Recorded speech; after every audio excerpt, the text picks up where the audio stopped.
கிறிஸ்து இயேசுக்குள் மிக பிரியமானவர்களே, மீண்டும் ஒரு புதிய நாள். ஏப்ரல் மாதம் 24ஆம் தேதி வெள்ளிக்கிழமை அதிகாலை பொழுதிலே மீண்டும் உயிர்த்தெழுந்த ஆண்டவரை ஆராதிக்கும்படி அவருடைய சன்னிதானத்திலே வருகின்றிருக்கிற உங்கள் அனைவரையும் உயிர்த்தெழுந்து ஜீவிக்கிற ரட்சகர் இயேசு கிறிஸ்துவின் இனிய நாமத்திலே அன்போடு வாழ்த்தி வரவேற்றுக் கொள்கிறோம்.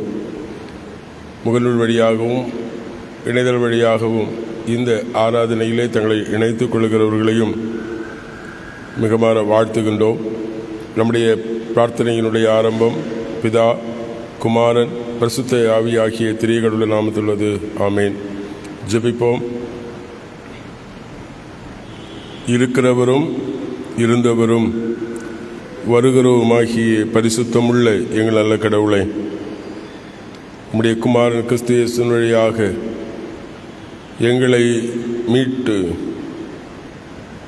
எங்களை மீட்பவர் உயிரோடு இருக்கிறார் என்று சாட்சி பகரும்படி ஜீவனுள்ள கடவுளிலே நம்பிக்கை தந்து எங்களை வழிநடத்துகிற தேவுக்காக உமக்கு நன்றி சொல்கிறோம். இது அதிகாலை தொழுகையிலும் உம்முடைய சன்னிதானத்தில் கடந்து வந்து நேரடியாகவும் முகநூல் வழியாகவும் இந்த ஆராதனையிலே தங்களை இணைத்துக் கொண்டிருக்கிற ஒவ்வொரு மக்களை ஆசீர்வதியும். இந்த நாள் விசேஷமாய ஒவ்வொருடைய வாழ்க்கையிலும் தேவ வழிநடத்துதலை உணர்ந்து கொள்ள நீர் கிருபை தாரும். வாஞ்சியோடு உம்முடைய சன்னிதானத்திலே எதிர்நோக்கி பார்க்கிற விண்ணப்பங்கள் வேண்டுதல்களுக்கு ஆண்டவர் பதில் தாரும். உம்முடைய கருத்தில் இருந்த நன்மையை பெற்றுக்கொண்டு எங்கள் ஆண்டவர் எங்களுடைய வாழ்க்கையில் பெரிய காரியங்கள் செய்தார் என்று சொல்லி சாட்சி பகர கிருபை செய்யும். இந்த ஆராதனை முழுமையை கர்த்தர் பொறுப்பெடுத்துக் கொள்ளும். இயேசுவின் நாமத்திலே கேட்கும் நல்ல பிதாவே, ஆமேன். 103வது பாடல்.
21ஆம் சங்கீதத்தை நாம் முறையாக படிப்போம். 150வது பக்கம் பாடல் புத்தகத்திலே சங்கீதம் 21. கர்த்தாவே, உமது வல்லமையில் ராஜா சந்தோஷப்படுவார். நீர் அளிக்கும் வெற்றியிலே எவ்வளவாய் களி கூறுவார்.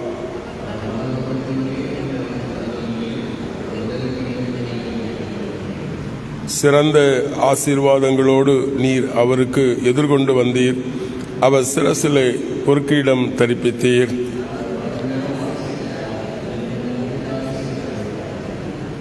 நீர் அளித்த வெற்றியினால் அவர் மகிமை பெரிதாயிற்று. மேன்மையையும் மகத்துவத்தையும் அவருக்கு அருளுவீர்.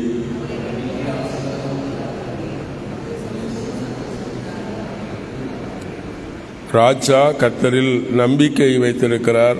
உன்னதமானவரின் கிருபையினால் அவர் அசைக்கப்படாதிருப்பார்.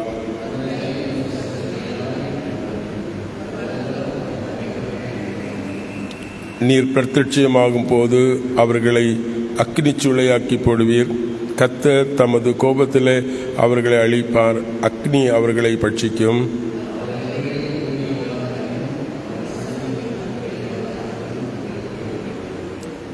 அவர்கள் உமக்கு விரோதமாய் பொல்லாங்கு நினைத்தாலும் பாயங்களை பிணைந்தாலும் அவர்களால் முடியாமற் போகும்.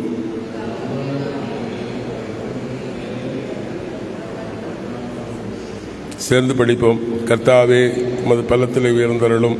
அப்பொழுது உமது பராக்கிரமத்தை புகழ்ந்து பாடுவோம். பிதாவுக்கும் குமாரனுக்கும் பரிசுத்தாவிக்கும் மகிமை உண்டாவதாக. ஆதியிலே இப்போதும் எப்போதுமான சதா காலங்களாக இருக்கிறபடியே ஆமீன். இந்த நாளிலே வாசிக்கப்படும்படி தெரிந்து கொண்ட முதலாவது வேத பகுதி யோபுவினுடைய புத்தகம் 19ஆம் அதிகாரம் 20 துவங்கி 27 முடிவுள்ள வசனங்கள். யோபு 19ஆம் அதிகாரம் 20 துவங்கி 27 முடிவுள்ள வசனங்கள்.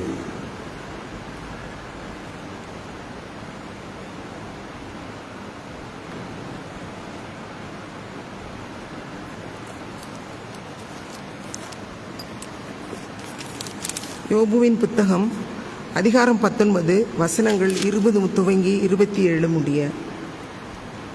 என் எலும்புகள் என் தோலோடும் என் மாம்சத்தோடும் ஒட்டி கொண்டிருக்கிறது. என் பற்களை மூட கொஞ்சம் தோல் மாத்திரம் தப்பினது. என் சிநேகிதரே, எனக்கு இறங்குங்கள், எனக்கு இறங்குங்கள். தேவனுடைய கை என்னை தொட்டது. தேவனைப் போல நீங்களும் என்னை துன்பப்படுத்துவானேன். என் மாம்சம் பட்சிக்கப்பட்டாலும் நீங்கள் திருப்தியற்றிருக்கிறது என்ன? நான் இப்பொழுது சொல்லும் வார்த்தைகள் எழுதப்பட்டால் நலமாயிருக்கும். அவைகள் ஒரு புஸ்தகத்தில் வரையப்பட்டு அல்லது என்றைக்கும் நிலைக்கு அவைகள் கருங்கல்லிலே உளிவெட்டாகவும் ஈய எழுத்தாகவும் பதிந்தால் நலமாயிருக்கும். என் மீட்பர் உயிரோடு இருக்கிறார் என்றும் அவர் கடைசி நாளிலே பூமியின் மேல் நிற்பார் என்றும் நான் அறிந்திருக்கிறேன். இந்த என் தோல் முதலானவைகள் அழுகி போன பின்பு நான் என் மாம்சத்தில் இருந்து தேவனை பார்ப்பேன். அவரை நானே பார்ப்பேன், அந்நிய கண்கள் அல்ல. என் கண்களே அவரை காணும். இந்த வாஞ்சியால் என் உள்ளிந்திரியங்கள் எனக்குள் சோர்ந்து போகிறது என்பது.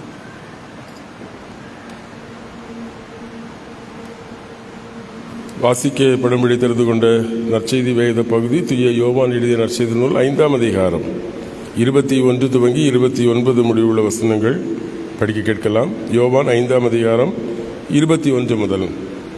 பிதா மரித்தோரை எழுப்பி உயிர்ப்பிக்கிறது போல குமாரனும் தமக்கு சித்தமானவர்களை உயிர்ப்பிக்கிறார். பிதாவை கனம் பண்ணுகிறது போல எல்லாரும் குமாரனையும் கனம் பண்ண வேண்டும் என்று பிதாவானவர் தாமாக ஒருவருக்கும் தீர்ப்பிடும் அதிகாரம் முழுவதையும் குமாரனுக்கு ஒப்புக் கொடுத்திருக்கிறார். குமாரனை கனம் பண்ணாதவன் அவரை அனுப்பின பிதாவையும் கனம் பண்ணாதவனே. மெய்யாகவே மெய்யாகவே நான் உங்களுக்கு சொல்லுகிறேன், என் வார்த்தையை கேட்டு என்னை அனுப்பினவரை நம்புகிறவன் நித்திய ஜீவன் உடையவன். அவன் தீர்ப்புக்கு ஆளாகான். அவன் மரணத்திலிருந்து ஜீவனுக்குள் வந்தாயிற்று. மெய்யாகவே மெய்யாகவே நான் உங்களுக்கு சொல்லுகிறேன், காலம் வருகிறது, வந்துமாயிற்று. அப்பொழுது மரித்தோர் தேவகுமாரனுடைய சத்தத்தை கேட்பார்கள். கேட்டவர்கள் பிழைப்பார்கள். பிதா தமிழ்தாமே ஜீவனுடையவராய் இருக்கிறது போல குமாரனும் தமிழ்தாமே ஜீவனுடையவராய் இருக்கும்படி அருள் செய்திருக்கிறார்.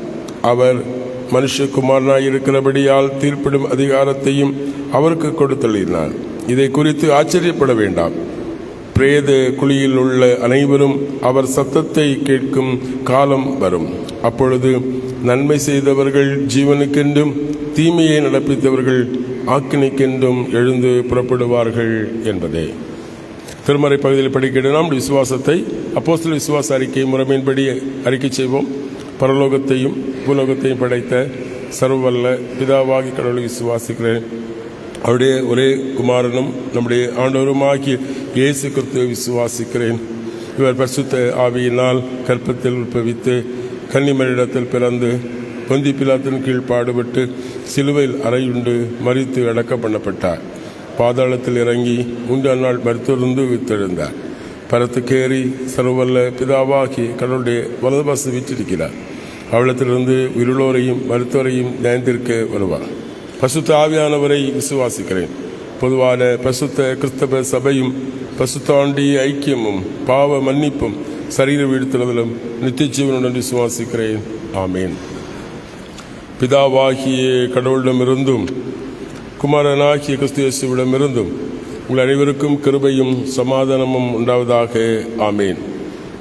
இந்த காலை வேளையிலும் சிந்தனைக்காக தெரிந்து கொண்ட வேத பகுதி, நான் வாசிக்க கேட்ட முதலாவது வேத பகுதி யோபுவினுடைய புத்தகம் 19வது அதிகாரம் அதனுடைய 25வது வசனத்துடைய முதற் பகுதியை இப்படி வாசிக்க கேட்கலாம்.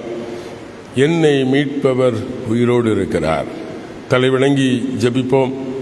எங்களை நேசிக்கிற எங்கள் நல்ல கடவுளே, எங்களை மீட்கிற ஜீவனுள்ள கிறிஸ்துவிலே நாங்கள் நம்பிக்கை கொண்டு உம்மால் மீட்கப்பட்ட வாழ்வின் அனுபவத்தை பெற்றுக்கொள்ள உம்முடைய வசனத்தை கொண்டு எங்களை வழிநடத்தும். கிறிஸ்து வழியாய் மன்றாடுகிறோம் எங்கள் ஜெபங்கள் நல்ல பிதாவே. ஆமேன். என் மீட்பர் உயிரோடு இருக்கிறார். அருமையான இந்த வார்த்தை சாதாரணமான வெளிப்படுகிற ஒரு வார்த்தை அல்ல. இந்த பகுதியிலே நான் வாசித்தோம். யோபு தன்னுடைய வாழ்க்கையில் எவ்வளவு பெரிய ஒரு துன்பத்தை அல்லது வேதனைகளை அல்லது இழப்புகளை சந்தித்தான் என்பதை நான் பார்க்கிறோம். அப்படி அவருடைய வாழ்க்கையில் இழப்பு, துன்பம், துயரங்கள் ஏற்பட்ட பொழுது அவனுக்கு ஆதரவாக இருக்க வேண்டிய குடும்பம் அவனை கைவிட்டது. அவனுக்கு உறுதுணையாக இருக்க வேண்டிய அவனுடைய நண்பர்கள் அவனை கைவிட்டார்கள். கடைசியிலேயே அவருடைய துணைவியார் கூட தன்னுடைய வாழ்வில் கடைசி வரை தன்னுடைய கணவருடைய துன்பங்களுக்கு ஆதரவு தர வேண்டிய அவருடைய மனைவி கூட பழித்து பேசுகிற தருணங்களிலே யோபுடைய வாழ்க்கையிலே அவன் வெளிப்படுத்துகிற விசுவாச வார்த்தை தான் என் மீட்பர் உயிரோடு இருக்கிறார். நம்முடைய பாடல் புத்தகத்தில் இந்த பாடல் உண்டு. என் மீட்பர் உயிரோடு இருக்கையிலே எனக்கு ஒன்றும் கவலை இல்லை. அந்த பாடல் எழுதியது சமுவேல் ஐயர் என்று சொல்லக்கூடிய உபதேசியார், வேத அருட்பணியாளர். ஒரு நாள் அவர் துயரற்று கலங்கி தவித்து நிற்கிற வேளையிலே, அவர் நடந்து போகிற வேளையிலே அவர் காலிலே ஒரு பேப்பர் வந்து ஒட்டினது. அது துண்டு பேப்பர். அதை எடுத்து பார்க்கிற பொழுது அதிலே இந்த வசனம் பொறிக்கப்பட்டிருந்தது, என் மீட்பர் உயிரோடு இருக்கிறார்.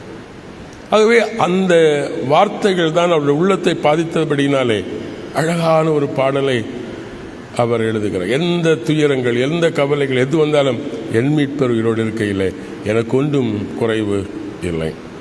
கிறிஸ்துவுக்குள் பிரியமானவர்களே, மீட்பர் என்று சொல்லக்கூடிய எபிரேய வார்த்தையினுடைய பொருள் கோயல் என்று சொல்லப்படுகிறது. எபிரேய வார்த்தை மீட்பர், அல்லது யோபு பயன்படுத்துகிறார் என் மீட்பர். மீட்பர் என்று சொல்லக்கூடிய எபிரேய வார்த்தை கோயல் என்று சொல்லப்படுகிறது. கோயல் என்று சொன்னால் அதற்கு பொருள் வேறொன்றும் இல்லை, மிக நெருங்கியவன் என்று பொருள். மிக நெருங்கிய, எனக்கு மிகவும் க்ளோஸ், மிக நெருங்கியவன் என்று பொருள்.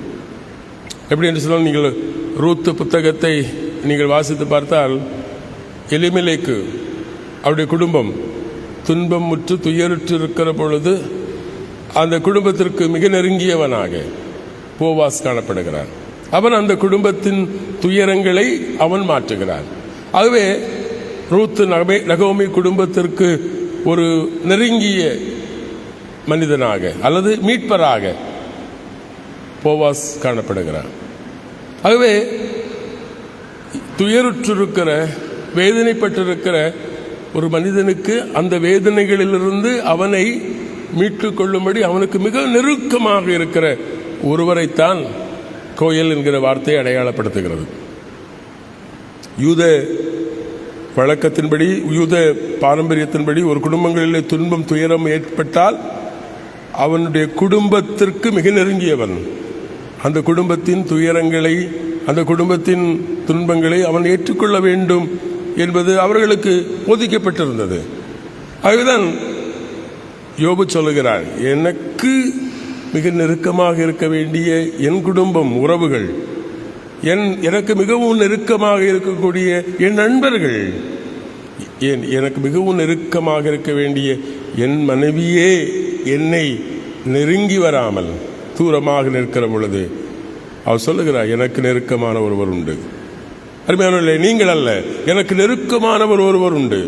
அவர் உயிருள்ளவராக இருக்கிறார். நீங்கள் எல்லாரும் உயிரற்றவர்கள்.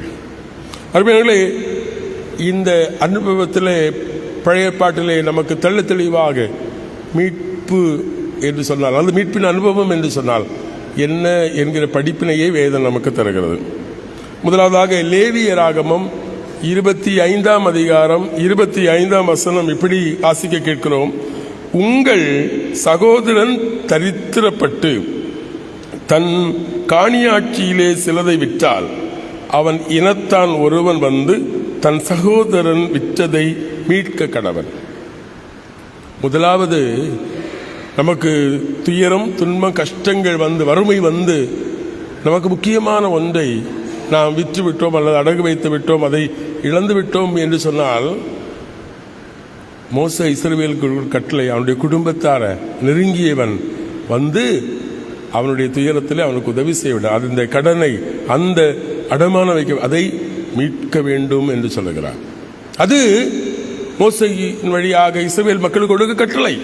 துயருற்றிருக்கிற ஒருவனுடைய வாழ்க்கையிலே துயரம், கடன், வேதனை, துயரம், அவனுடைய வாழ்க்கையிலே அவனுக்கு அவன் சொல்லுகிற, அவன் பயன்படுத்துகிற வார்த்தை அதுதான், அவன் இனத்தான் ஒருவன் வந்து தன் சகோதரன் விற்றதை மீட்க கடவன்.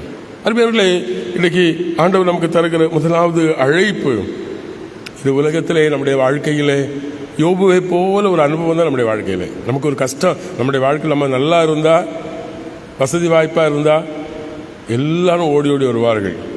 மறந்திருந்த மைந்தன் ஊமையின் போல எல்லாரும் வருவார்கள்.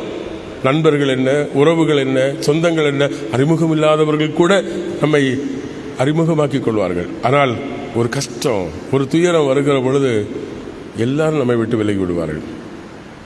பாருங்க, அப்படிப்பட்ட தருணங்களிலே மீட்க வேண்டியவர்கள், உதவி செய்ய வேண்டியவர்கள் கைவிடுகிற பொழுது நமக்கு உதவி செய்வதற்கு ஒருவர் இருக்கிறார். அதான் மீட்பர். அவர் உயிரோடு இருக்கிறார். கிறிஸ்துவுக்குள் பிரியமானவர்களே, பாருங்க, யோபு இங்கே லேவியர் 25-25 சொல்லுகிற பொழுது ஒரு கடனின் அனுபவம். அவனை மீட்க வேண்டிய அவன் சகோதரன், நெருங்கிய இனத்தான், அவனை மீட்க தவறுகிற பொழுது அவன் மீட்கப்பட வேண்டும். யாரோ ஒருவர் வந்து அவனை மீட்கிறார். அன்பர்களே, இன்றைக்கும் நம்மை பாவத்திற்கு, பிசாசுக்கு, மாம்ச இச்சைகளுக்கு அடிமைப்பட்ட நம்மை யாரோ ஒருவர் அல்ல, நம்ம ஆண்டவர், நமக்கு நெருங்கிய மீட்பர். அவர் தம் ஜீவனையே நமக்கு தந்து நம்மை மீட்டு நம்மை அவருக்கு சொந்தமாக்கினார்.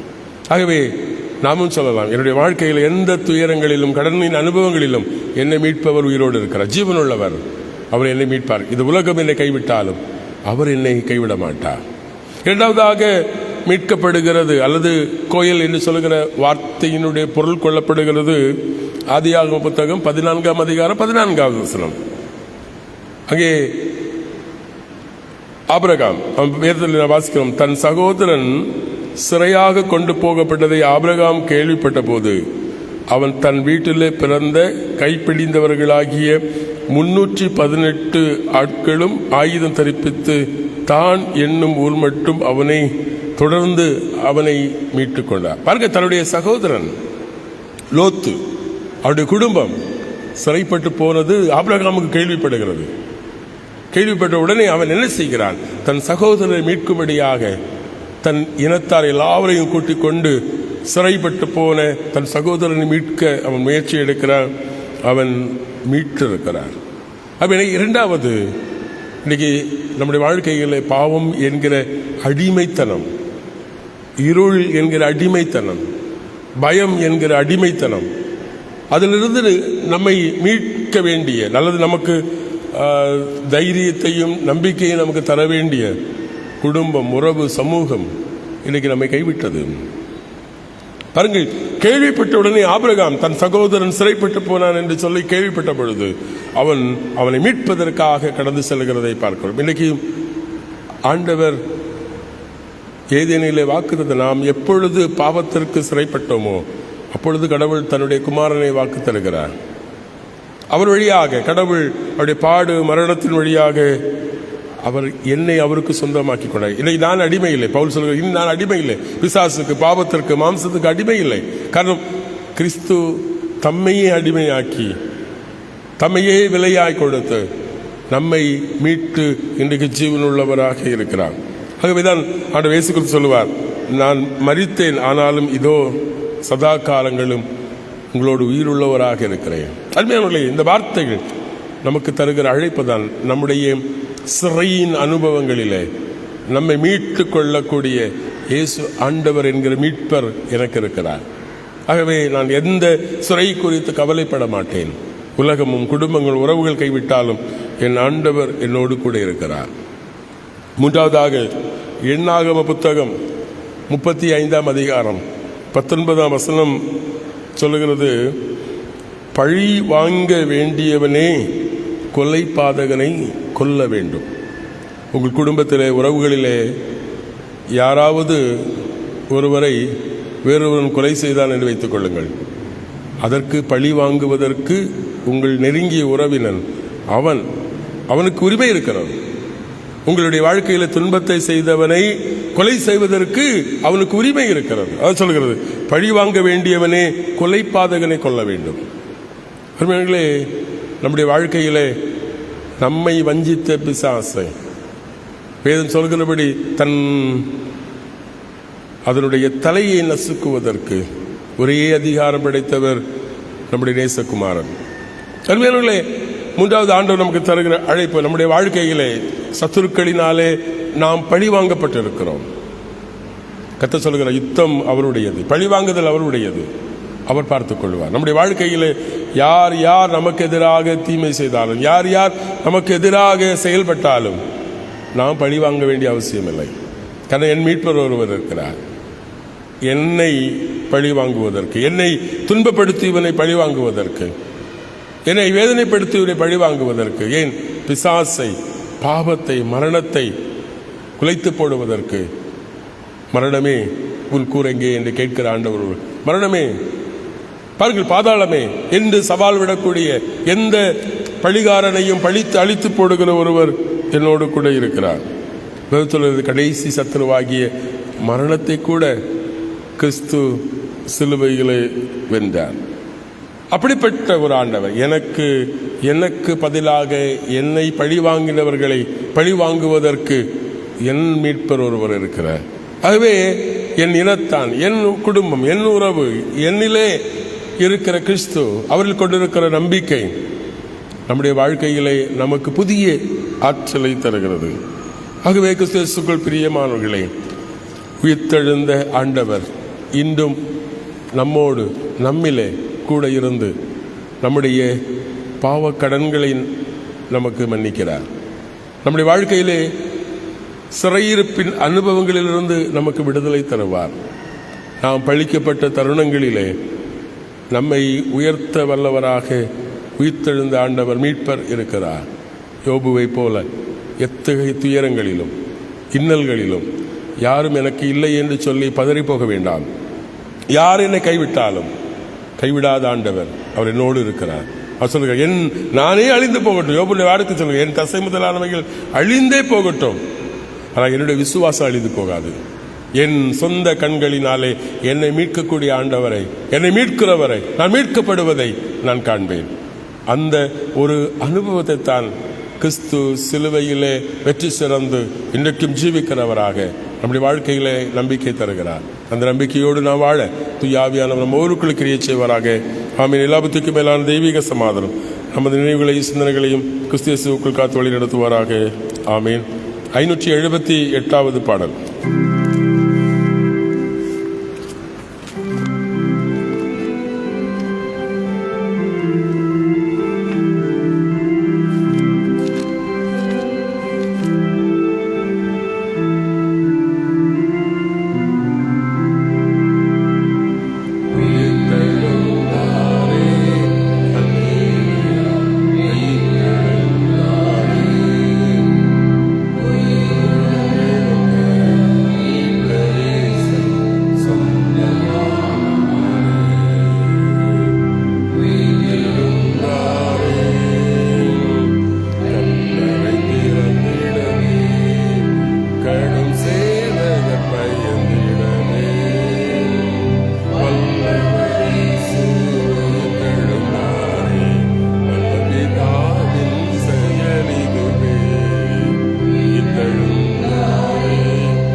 கர்த்தரை நோக்கி ஜெபிப்போம்.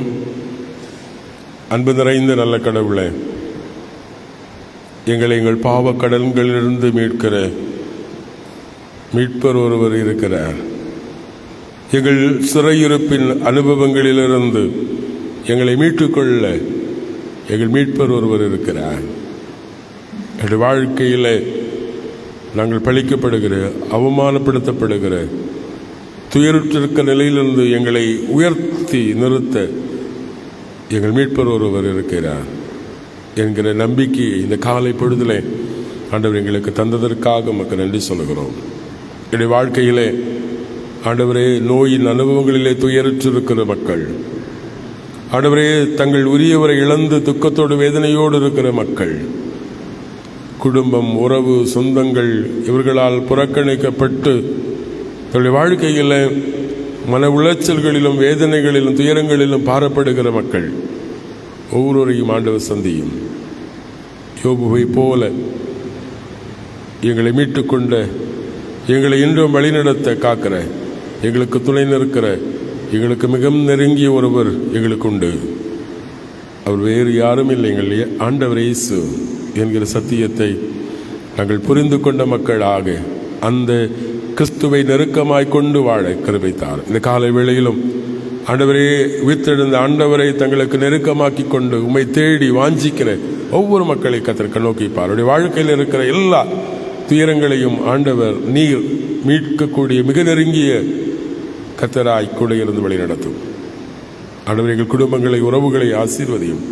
வெளி ஊர்களில், கடற்கரை துர்தேசங்களில் இருக்கிற மக்களை கர்த்தர் நோக்கிப்பாரும். வளைகுடா பகுதிகளை ஆண்டவரே அமைதி திரும்ப கர்த்தர் உதவி செய்தருளும்.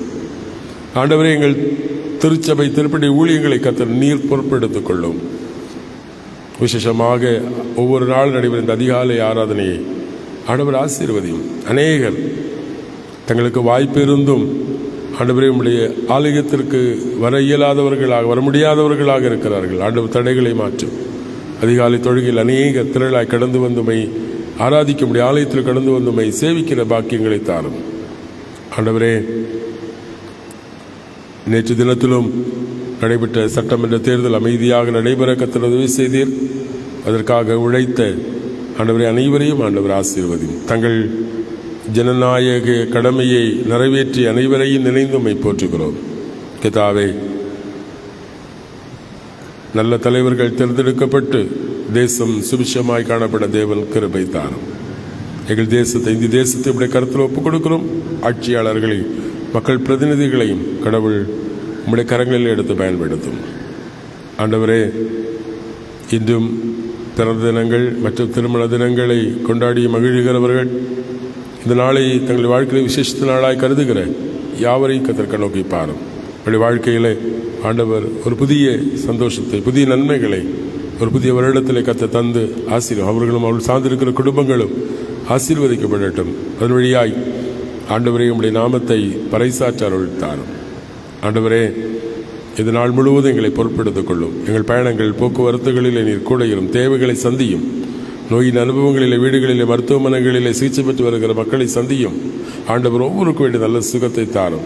யார் யாருக்கெல்லாம் நாங்கள் ஜெபிக்க கடமைப்பட்டிருக்கிறோமோ எல்லாரையும் உடைய கரங்களில் ஒப்புக் கொடுக்கிறோம்.